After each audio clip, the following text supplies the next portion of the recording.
life, or are you arriving? For the man who demands the world and a woman who deserves it, there is only one name that whispers prestige: Packard. Don't let the parade pass you by, old sport. Visit your local Packard dealer today and ask for a demonstration.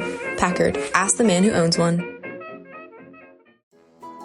The evening had made me lightheaded and happy. I think I walked into a deep sleep as I entered my front door. So I don't know whether or not Gatsby went to Coney Island, or for how many hours he glanced into rooms while his house blazed gaudily on. I called up Daisy from the office next morning and invited her to come to tea. Don't bring Tom. I warned her. What? Don't bring Tom. Who is Tom? The day agreed upon was pouring rain. At 11 o'clock, a man in a raincoat, dragging a lawnmower, tapped at my front door and said that Mr. Gatsby had sent him over to cut my grass. This reminded me that I had forgotten to tell my Finn to come back, so I drove into West Egg Village to search for her among soggy, whitewashed alleys and to buy some cups and lemons and flowers. The flowers were unnecessary, for at 2 o'clock a greenhouse arrived from Gatsby's with innumerable receptacles to contain it. An hour later, the front door opened nervously, and Gatsby, in a white flannel suit, silver shirt, and gold-colored tie, hurried in. He was pale, and there were dark signs of sleeplessness beneath his eyes. Is everything all right? The grass looks fine, if that's what you mean. What grass? Oh, the grass in the yard. He looked out the window at it, but judging from his expression, I don't believe he saw a thing. Looks very good. He remarked vaguely. One of the papers said they thought the rain would stop about 4. I think it was the Journal. Have you got everything you need in the shape of tea? I took him into the pantry where he looked a little reproachfully at the Finn. Together, we scrutinized the 12 lemon cakes from the delicatessen shop. Will they do? I asked. Of course they're fine. And he added hollowly, Old sport. The rain cooled about 3:30 to a damp mist, through which occasional thin drops swam like dew. Gatsby looked with vacant eyes through a copy of Clay's Economics, starting at the finished tread that shook the kitchen floor and peering through the bleared windows from time to time as if a series of invisible but alarming happenings were taking place outside. Finally, he got up and informed me in an uncertain voice that he was going home. Why is that? Nobody's coming to tea. It's too late. Can't wait all day. He looked at his watch as if there was some pressing demand on his time elsewhere. Don't be silly. It's just 2 minutes to 4. He sat down miserably as if I had pushed him, and simultaneously, there was the sound of a motor turning into my lane. We both jumped up, and a little harrowed myself, I went out into the yard. Under the dripping bare lilac trees, a large open car was coming up the drive. It stopped. Daisy's face, tipped sideways beneath a 3-cornered lavender hat, looked out at me with a bright, ecstatic smile. Is this absolutely where you live, my dearest one? The exhilarating ripple of her voice was a wild tonic in the rain. I had to follow the sound of it for a moment, up and down, with my ear alone, before any words came through.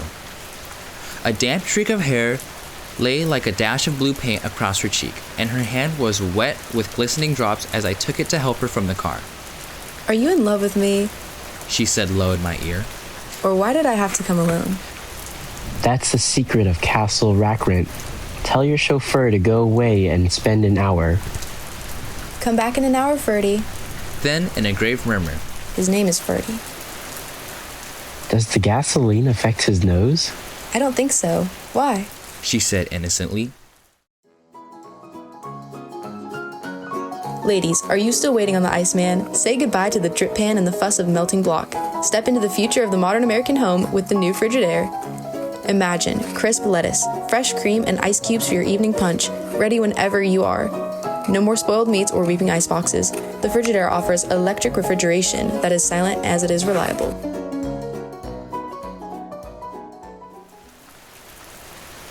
We went in.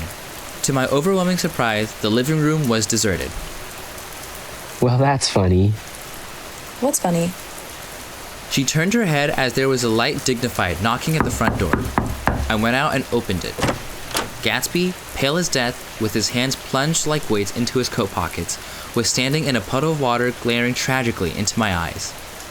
With his hands still in his coat pockets, he stalked by me into the hall, turned sharply as if he were on a wire, and disappeared into the living room. It wasn't a bit funny. Aware of the loud beating of my own heart, I pulled the door to against the increasing rain. For half a minute, there wasn't a sound. Then from the living room, I heard sort of a choking murmur and part of a laugh, followed by Daisy's voice on a clear artificial note. I certainly am awfully glad to see you again. A pause. It endured horribly. I had nothing to do in the hall, so I went into the room. Gatsby, his hands still in his pockets, was reclining against the mantelpiece in a strained counterfeit of perfect ease, even of boredom. His head leaned back so far that it rested against the face of a defunct mantelpiece clock, and from this position his distraught eyes stared down at Daisy, who was sitting, frightened but graceful, on the edge of a stiff chair. We've met before, muttered Gatsby. His eyes glanced momentarily at me, and his lips parted with an abortive attempt at a laugh. Luckily, the clock took this moment to tilt dangerously at the pressure of his head, whereupon he turned and caught it with trembling fingers and set it back in place. Then he sat down, rigidly, his elbow on the arm of the sofa and his chin in his hand. I'm sorry about the clock, he said. My own face had now assumed a deep tropical burn. I couldn't muster up a single commonplace out of the 1,000 in my head. It's an old clock, I told them idiotically. I think we all believed for a moment that it had smashed into pieces on the floor. We haven't met for many years, said Daisy, her voice a matter of fact as it could ever be. 5 years, next November. Want a break from the ads? Listen to these 2 ads to receive 30 minutes of ad-free listening. Welcome to McDonald's. Can I take your order? Yeah, I'll have a pre-meeting pump-up, a Monday fixer, and a Screaming Boss recovery. So that's 1 peppermint mocha, 1 McCafe frappe, and 1 fruit smoothie? Yep. Name your drink. McDonald's has it. We're your destination for those special flavors that help you get through your day. Get any small McCafe smoothie, frappe, shake, or espresso drink for only $2. Even the delicious new peppermint mocha. For a limited time, price and participation may vary.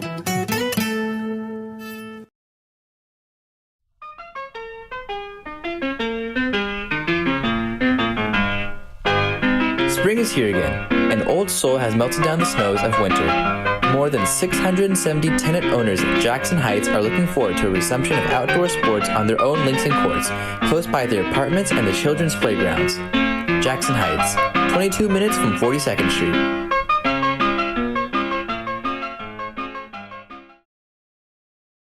The automatic quality of Gatsby's answer set us all back at least another minute.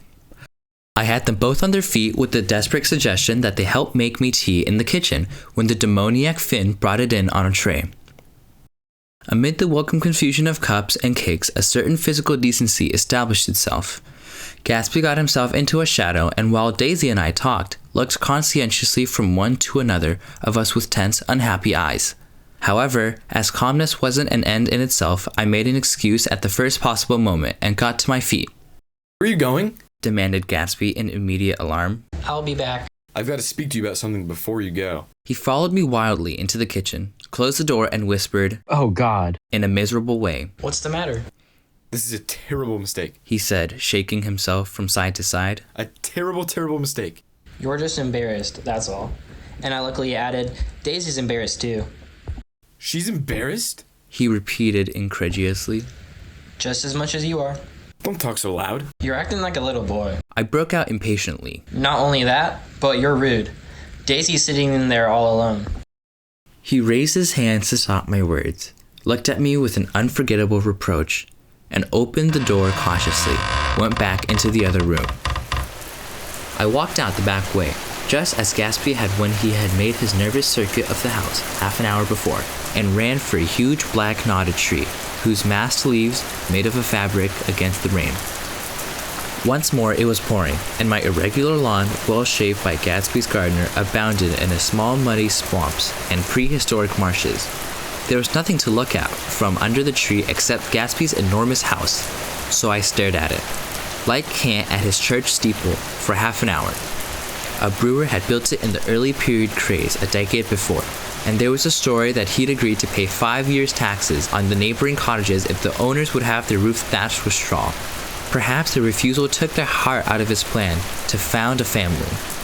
He went into an immediate decline. His children sold his house with the black wreath still on the door. Americans, while occasionally willing to be serfs, have always been obstinate about being peasantry. After half an hour, the sun shone again, and the grocer's automobile rounded Gatsby's drive with the raw material for his servants' dinner. I felt sure he wouldn't eat a spoonful. A maid began opening the upper windows of his house, appeared momentarily in each, and leaning from a large central bay, spat meditatively into the garden. It was time I went back. While the rain continued, it had seemed like the murmur of their voices, rising and swelling a little now, and then with the gusts of emotion. But in the new silence, I felt that silence had fallen within my house too. I went in, after making every possible noise in the kitchen, short of pushing over the stove. But I didn't believe they heard a sound. They were sitting at either end of the couch, looking at each other as if some question had been asked, or was in the air, and every vestige of embarrassment was gone. Daisy's face was smeared with tears, and when I came in, she jumped up and began wiping at it with her handkerchief before a mirror. But there was a change in Gatsby that was simply confounding. He literally glowed. Without a word or gesture of exultation, a new well-being radiated from him and filled the room. Want a break from the ads? Listen to these 2 ads to receive 30 minutes of ad-free listening.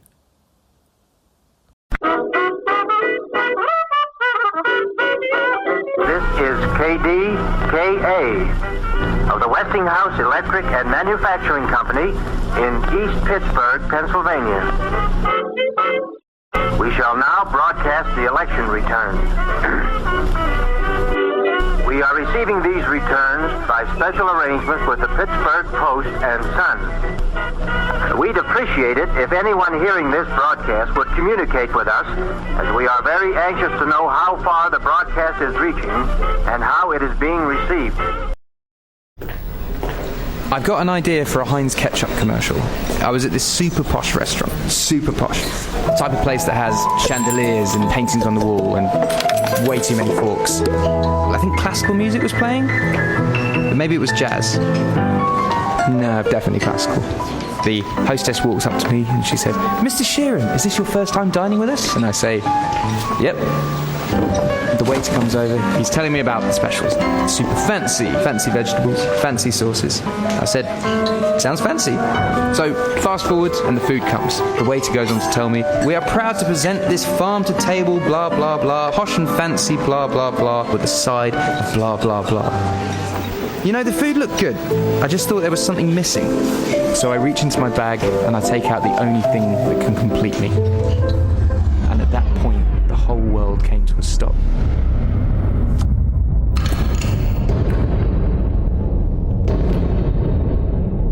And the waiter was screaming through his eyes.